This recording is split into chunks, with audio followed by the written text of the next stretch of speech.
Spoiler alert for season 7 of Love is Blind USA. Red flag number 5. This is a big one, guys. When someone shows you who they are, believe them. Nick and Hannah invite her brother over for dinner, and this one scene shows you everything wrong with this relationship. Had to take the clothes out of the dryer. And then I woke up to all the laundry in the bed for me to pull it from Nick. That's what happens when you're unemployed, right? Whoa, whoa, whoa, whoa, whoa, whoa, whoa, whoa. Oh, I can't be me too. It's just you. You're just upset because I make more money than you, Nick. Every time Hannah attacks Nick, Nick kind of defends himself, but then he tries to say something like, I love you. He reaffirms why this would work. That wasn't a joke, Nick. Joke. Well, I don't think you know how to joke then. Maybe that's something we both gotta work on. Hannah just continues to tear him down. Make a joke and it's funny, and then you take it way too far where it's not funny, it's just mean. Okay. Nick doesn't really like Hannah for who she is. Nick thinks he loves Hannah because of his idea of what they could be together. The reality is she's a mean person who's berating him. It's not good for your health, buddy. Get out.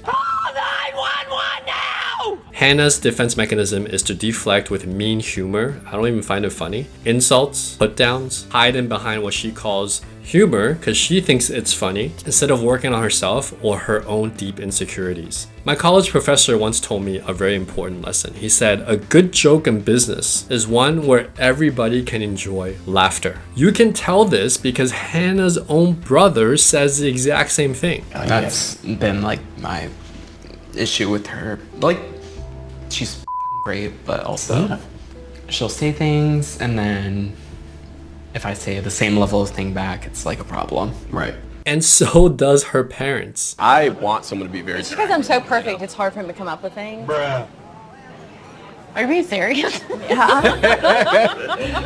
I don't know how she turned out like this, but her parents are super cool. But even her family can't stand her. You know, I'm watching this and I'm like, they're pretty cool. There's just like characteristics and things he does that... Well, Hannah, if that was the case, we would have thrown you out a long time ago.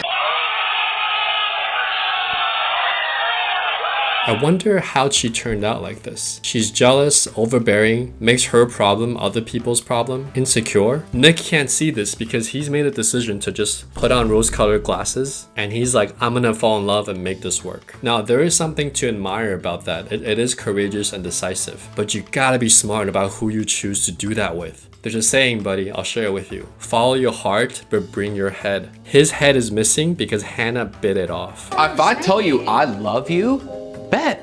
Okay, roll with it. Bruh. Well, you look really hot right now. What? This guy Steven is a professional grifter. He is so good at it that even I couldn't tell. None of his nonverbals seem off. He comes across as a genuine guy, and that's why he's so dangerous. Because without these cameras, without this show, he would have gotten away with this, and another woman would have been his next victim. We know at this point that Monica is picking up the tab on everything, and she's just like, can you buy me some flowers? Like, give me something. Give me the minimal level of investment that I need besides your words. In the pod, I remember you specifically telling me, like, we're together, like, I'm gonna get you flowers. Right? She's starting to see that the behavior doesn't match his words. I've waited a long time to, like, find the right person. The actions matching up with the words, right? Like, that's gonna be really important to me. A woman's intuition, when a woman gets mad for no reason, if it's not related to a past trauma, a lot of times a woman gets mad because her unconscious mind is picking up these little signals that's not available to the conscious part of her brain. And in a way, it's trying to warn her. And this is why Monica is getting mad at Steven right now. Now, this is a key moment here where there's a rip in the fabric of a bullshitter's. This is usually when they think no one's watching or when they're drunk. They get careless and they leave an obvious clue. And instead of staying and listening, she chooses to ignore this. Look at what he says. That are complete strangers. Like, oh, I know your entire backstory. And for a lot of guys, like, there are women that are homewreckers out there that are like, I don't give a fuck what your situation is. I want to suck your dick. What? No, you're fine. What's happening? Well, we were talking. How did we get here? You need to understand where you're deep-rooted at. Okay. This is where I'm coming back. Don't worry. I'll feed you, baby bird. I'll bring it home. Stop it. Get some help. Thank you. Are you gonna get your dick sucked by a woman? Yeah, boy. No. But you will be tempted in a situation that you've never been tempted before. Bro, what are you talking about, man? Because, you know, like suddenly you have this spotlight on you. Oh my God! I'll get a French try. I'll be back. Okay. If it wasn't for Taylor being a stand-up friend, Monica would have never known about this guy. Quick side tangent. One of my very early relationships in my 20s. And I remember she was my girlfriend at the time and she was out with some friends. And one day I got really mad at her because she didn't tell me where she was at. And I called her friend and her friend was like, no, I don't know where your girlfriend is. And I got mad at her. And then later on I apologized and she was like, it's all good. Fast forward a year later. I find out that day she was hanging out with another guy friend who I knew of, but later on she dated that guy friend and they got married. So I was getting angry because my unconscious was picking up little signs that I wasn't aware of, that something was up, right? I don't think she cheated on me sexually, but definitely she spent some time with him that day. And she wasn't the right girl for me and I hold no grudges. But this is how our unconscious brain tries to warn us. It makes us mad, makes us create an emotion to try to suss out if the other person leaves a clue about who they really are. Here is another example of Steven giving little clues as to who he really is. Could you imagine being the first man with a legitimate vagina? I'd be able to compare now the difference between getting kicked in the nuts and giving birth. What? Giving birth is the only time a woman comes close to understanding what it's like when a man has a common cold. Okay? Are you well? God, I could win a Nobel Prize if I had a vagina. He needs some milk. I think Monica is so smart. And I do think that as a 36-year-old black woman, she feels like her clock is ticking. I get that, but I think she deserves so much better than this guy. Red flag number 6. Trust but verify. Never take someone's word just for someone's word. Never take on anyone's finances. Trust your instincts. It's hard to verify when you're in love with someone, you want to believe them, right? And this is the problem with this show. This show's producers are asking people to fall in love sight unseen in the span of what, 2 weeks? What?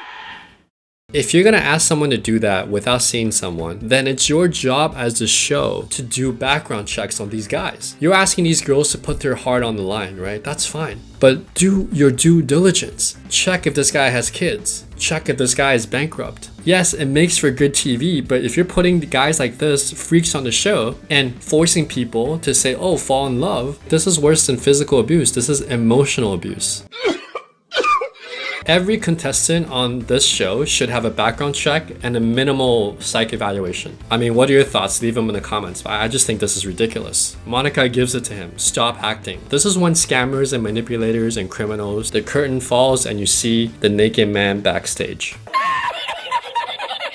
Basically, he's a freak, he's a cheater, and he's a scumbag. Now, I can understand though, besides that, the situation. He wants sex, she's slowly opening up to him, but she's not ready. And that's fine. Like, it's happened to me before. Let's assume that I'm Steven, but I'm not lying. I'm dating this girl honestly, and she's going a little bit slower than I would like to be sexually open to me. By the way, Monica is slowly sexually opening up because she probably senses that something is wrong. So this is not her fault. But let's say in a normal dating situation, I give no red flags, and the girl's slow. Number 1, I don't cheat on a girl. That's crazy. Number 2 is you can say nicely but firmly, I respect your timetable. I have a certain need that I need fulfilled. We're incompatible and that's okay. Are you flexible on that or not? And if not, that's okay. I'm not going to date you. I'm going to go find someone who's a little bit more faster on my timeline. And I do this very respectfully. My point is never cheat, never abuse, never shortcut your way, and have healthy boundaries and be clear and consistent in enforcing those boundaries. But to be sexting and cheating on someone you said you're gonna marry is just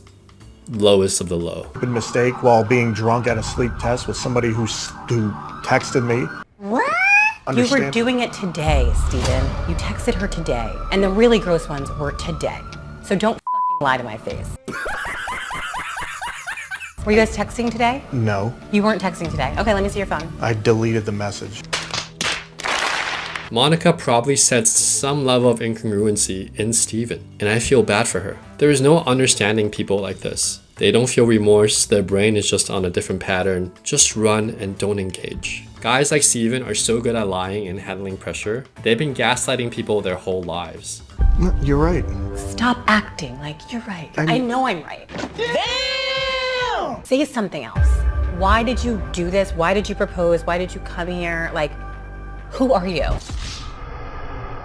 So in this case, you have to watch the light shining through the cracks of the armor, and when they slip up, that's when the real self comes out. Ashley and Tyler. Ashley is so articulate. Here in this scene, she's telling Tyler the situation without insulting him. I'm not upset by you trying to help a couple have kids. Her non-violent communication is so good, right? She's saying, look, donating sperm, helping people have families is actually admirable. I don't have a problem with that. The problem is that up to this point, this is a huge, important piece of information, and you didn't disclose that so close to the wedding. I think that's admirable in certain ways, but the issue comes in with me feeling like I was not getting the full picture of you. This completely makes me not trust anything else that you're saying. And she correctly says, once you lie about something that's this important, it would be stupid for anyone else to trust you on other things. Now, everything is thrown into question. Once you're not given the full picture of something, it's hard to not question everything. This is why, like, if you're on this show and you're a producer and you're expecting people to fall in love in 2 weeks without knowing anything, it's not unreasonable to ask, like, look, if you're gonna put people's heart in danger and to be hurt in a way that hurts more than a physical injury, it's your responsibility as a show to do background checks.